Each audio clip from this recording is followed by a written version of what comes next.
Deadpool 2 embraces the Marvel trope of the post-credits scene in the best way possible, by giving us a total of 5. I'm pretty sure ties it with Guardians of the Galaxy Volume 2 for the most in any Marvel Studios or Fox Marvel film. A lot happens during the credits, so let's get right to it. There's a giant 400-pound chimichanga worth of spoilers below. I not only spoil the ending, but pivotal things that happen throughout the film. You've been warned. Composite by Aaron Robinson / CNET. Negasonic does some tinkering. What happens during the first after credits scene? We see Brianna Hildebrand's Negasonic teenage warhead working on Cable's time travel device, making it useful again. Its charges were used up during the movie, while Charlie Kutsina's Yukio looks on. Negasonic then gives it to Deadpool. After he departs the scene, both Negasonic and Yukio say that maybe it wasn't such a good idea to do that.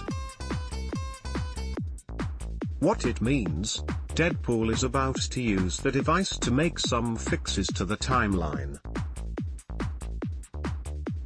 20th Century Fox. Deadpool improves his accuracy. What happens? The next scene is Deadpool going back to the moment Morena Baccarin's Vanessa was killed. In the scene, a hired killer shows up at the couple's door.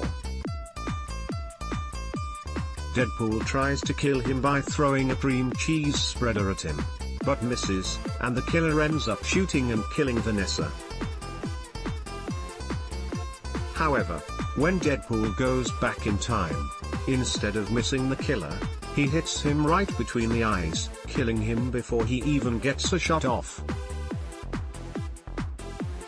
What this means, this decision apparently saves Vanessa's life. The writers of Deadpool 2, Retrice and Paul Wernick confirmed this during an AMA on Reddit Friday when asked if the post-credits scene was canon. Peter's second chance. What happens? Earlier in the film, Peter, no, not Peter Rasputin, aka Colossus, but the non-powered normal guy member of X-Force we saw join the team earlier in the film, gets killed along with most members of X-Force. However, Wade uses his timey-wimey device to stop Peter from making a fatal mistake, saving his life. What this means, Peter lives. At least in this timeline. It can also be assumed that, off-screen at least, Deadpool possibly saved other members of X-Force. Well, hopefully the Vanisher at least. Now playing, watch this. Deadpool is back and he hasn't toned down the language. Deadpool kills Deadpool. What happens? Deadpool shows up at the end of their X-Men Origins Wolverine movie, proving that not only can the device travel to different times, but also alternate universes, as this movie is on a different timeline than the Deadpool movies. Anyway, this is the scene near the end of the movie where Wolverine is reintroduced to a Deadpool that looks very different from his comic book counterpart. Before the scene can play out as it did in Origins, however, our version of Deadpool callously and casually shoots the original Deadpool from the 2009 movie, apparently killing him. He then shoots him a few more times for good measure, saying just cleaning up the timeline.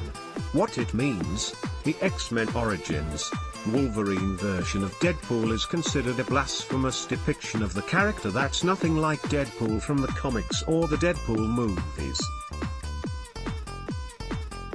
He had weird Baraka-esque blade arms and couldn't speak because his mouth was sewn shut. It was dumb looking and an obvious misrepresentation of the character. And I'm obviously not the only one who thinks so based on his treatment in this scene. You are welcome, Canada. What happens? The final after credits scene might be the best one. Or at least the most meta. We cut to a scene of Ryan Reynolds looking at the script for Green Lantern and optimistically musing. Finally hit the big league, kid. Before he has a chance to really bask in the glory of the script, Deadpool shows up and shoots him in the head. Deadpool then remarks, "You're welcome, Canada," before exiting stage right. What it means, this is a reference to the Green Lantern movie that came out in 2011. It was Reynolds' last superhero movie before the first Deadpool. To say Green Lantern is largely considered a disappointment both financially and critically is an understatement. In a time when comic book movies had reached the heights of The Dark Knight and Iron Man, Green Lantern felt like a 90s comic book movie throwback in the worst way possible. This final Deadpool 2 scene was the movie's way of acknowledging Green Lantern as a bad choice at the time and moving on. It seemed to offer a bit of catharsis for Reynolds as well. And it's hilarious. Best movies coming out summer 2018. Everything you need to know about Captain Marvel. Grab your pager and get ready to head back to the 1990s for a solo film about a Marvel heroine who just might save the universe. Here's what we know. Why the Marvel Cinematic Universe was a huge risk, as Black Panther and Avengers: Infinity War smash box office records. It's strange to think Marvel's movies were a gamble 10 years ago.